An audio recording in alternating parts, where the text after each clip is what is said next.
Bapa, Putra, dan Roh Kudus. Amin. Allah Tritunggal Kudus yang Maha Esa.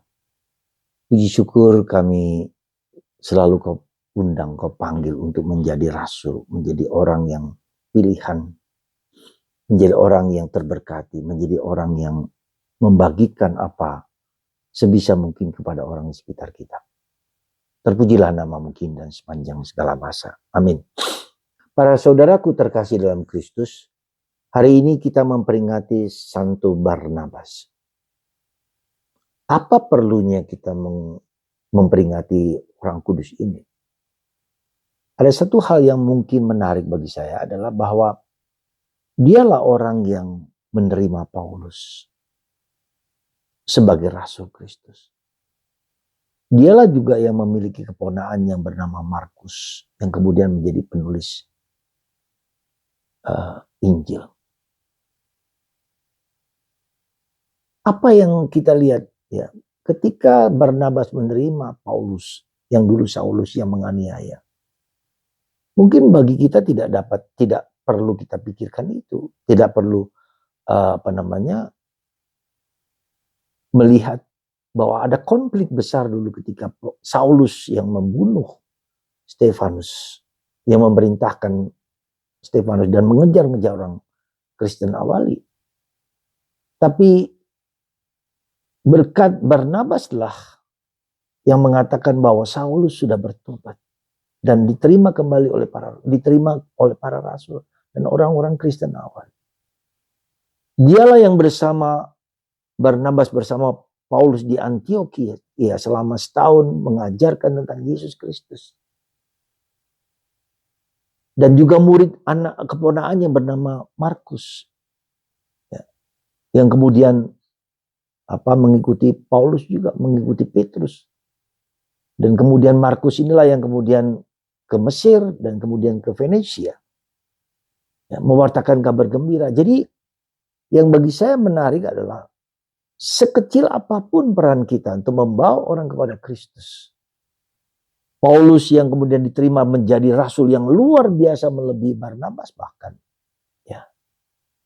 Jadi itulah yang mau saya sampaikan kepada Anda. Sekecil apapun tugas tanggung jawab kita menjadi jembatan, ya, membawa orang kepada Kristus. Itu dan orang yang kita bawa itu bisa menjadi besar, menjadi agung karena peran kita sekecil apapun. Jadi jangan Anda mengira bahwa yang penting bahwa mereka dapat menjalankan menjadi lebih besar daripada kita dan menjadi besar, jadi agung. Mewartakan kabar gembira.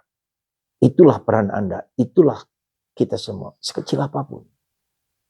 Ya. Mewartakan Kristus dan membawa orang memperkenalkan Kristus. Seperti apa itu urusan mereka dengan Tuhan, kita sudah membawa mereka kepada Kristus. Maka para saudaraku terkasih, marilah kita menjadi Barnabas yang kecil sekali. Ya. Kita ingat, misalnya di Sendang Sono ada seorang pendiri, katakanlah cikal bakal dari Sendang Sono itu bernama Barnabas. Ya. Dan Barnabas inilah yang kemudian membuat menjadi Katolik, menjadi Katolik yang militan. Ya. Dan anak-anaknya, cucu-cucunya juga menjadi imam, suster, dan biarawati. Ya. Ketika itu di Sendang Sono adalah tempat di mana orang di bawah pohon beringin itulah mereka bertapa dan sehingga menjadi tempat yang suci bagi orang Katolik dan menjadi cikal bakal gereja Katolik Jawa Tengah yang menyebar ke seluruh Indonesia. Coba perhatikan Barnabas. Jadilah Barnabas, jadilah orang yang membagikan benih-benih kabar gembira kepada siapapun di sekitar Anda, sekecil apapun. Dalam keluarga, dalam masyarakat, dalam lingkungan. Semoga Anda dan saya, ya, berkewajiban membagikan nilai-nilai Kristus dan Kristus kepada orang lain. Dan biarkan Roh Kudus bekerja sesuai dengan kehendaknya. Semoga Anda dan saya menjadi Barnabas, membagikan kabar gembira Yesus sekecil apapun kepada orang lain. Tuhan memberkati Anda semua, Bapa dan Putra dan Roh Kudus. Amin.